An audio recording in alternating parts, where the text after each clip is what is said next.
Dzień dobry, assalamu alaikum, ciao, konnichiwa, bonjour, hola, namaste. Good morning, good morning, good morning. This is Ken at 10. How are you? I hope you're well. As usual, we're broadcasting to you live from our offices in Norbury, Southwest 16, which is a Zone 3 commuter area, which you should consider if you're a first-time buyer or buy-to-let investor.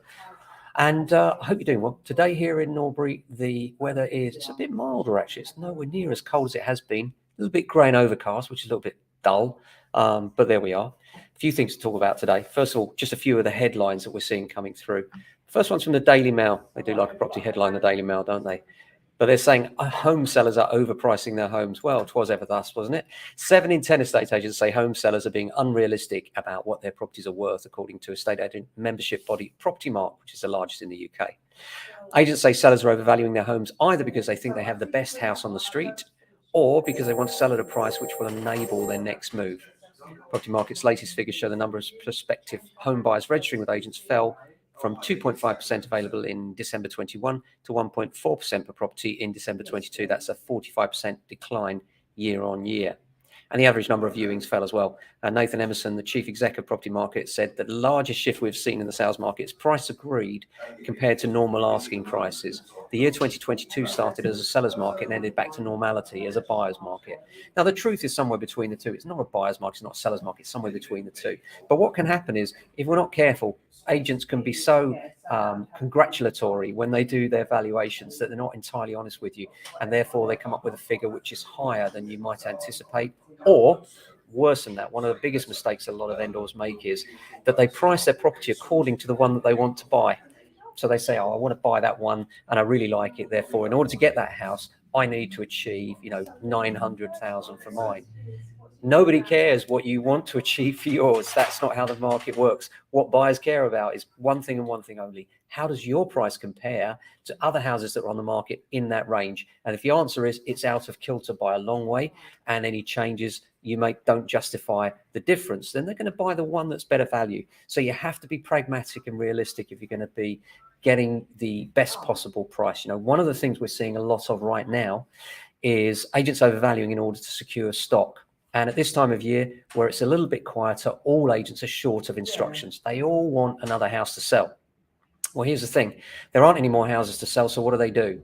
They drop their fees in order to try and get the houses that are on the market, that the only houses that are selling above other agents. Some are even doing a 0% deal. Well, how does that work? Well, the idea is you must use their financial services, you must use their legal services. Oh, and by the way, after, with most of them, a few weeks, you have to pay their full fee, which is probably double that of the average agent in the area anyway, giving them an incentive to A, sign you up, B, not to sell you for a large number of weeks, because why would they if it's free? Where's the incentive for their negotiators in that?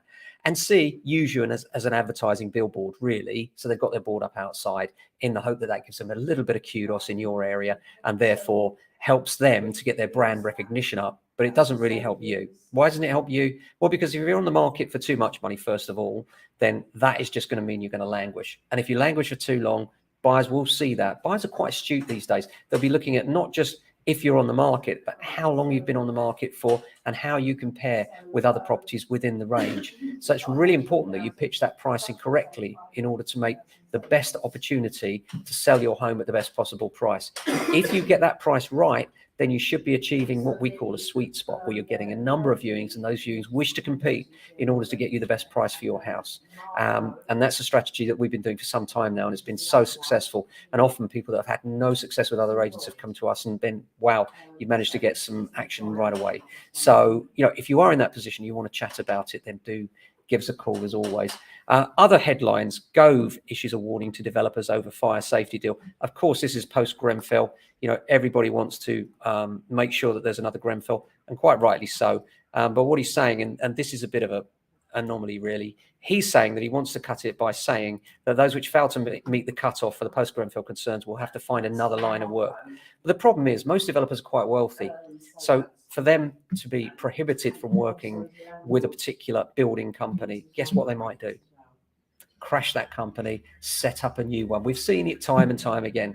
So all of a sudden, the company that built that particular block has gone bust. One of the most seedy versions of that we saw was years ago. There was an ice rink in Richmond, and the developers said they promised that when they build a block of flats, they would rebuild the ice rink to a very high standard. Well, guess what happened? They built the flats and then they went bust. So they never quite had the opportunity to build that ice rink, which they promised us all so faithfully. So, I'm not sure. I mean, I get where Gov's coming from, and I don't think he's entirely wrong, but I do think that you'll find that will be abused. Equity release is up again, increased by nearly a third in 2022. Hardly surprising given the recession and everything else.